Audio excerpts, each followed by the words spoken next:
Tere tulemast arvutigraafika ja virtuaalreaalsuse õppelaborisse.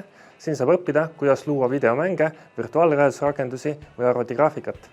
Üliõpilastele pakume õppetöö tegemiseks erinevaid arvuteid töölaudu, kus on suured monitorid ja näiteks vaakumi graafikalaud. Erinevad üliõpilastele mõeldud töölaud on erineva võimekusega.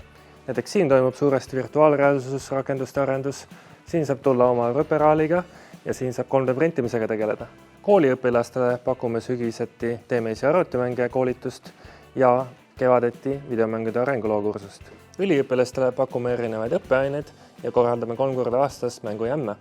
Siin arvutiklassis me õpetame arvutimängude disaini arendust, arvutigraafikat ja virtuaalreaalsust. Samuti toimuvad siin arvutiklassis mängujämmid, kus siis ühel nädalavahetusel tulevad mitmekesised meeskonnad kokku ja teevad väikseid mänge. Siin õppelaboris pakume üliõpilastele erinevat tehnikat, millega oma mänge teha ja ka kirjandust, et aru saada üldse, mis videomängud on ja kuidas neid arendada. Õpetame ka arvutigraafikat, näiteks plastikud ja metallid peegeldavad valgust erinevalt ja me õpetame, kuidas arvutit programmeerida, peegeldama valgust plastikult, metallilt või mõnelt muult materjalilt. Paljud üliõpilased teevad meil lõputöödeks ja kursuste projektideks ka videomänge, näiteks siin on Elepalli plakat, mis on videomäng Steamis.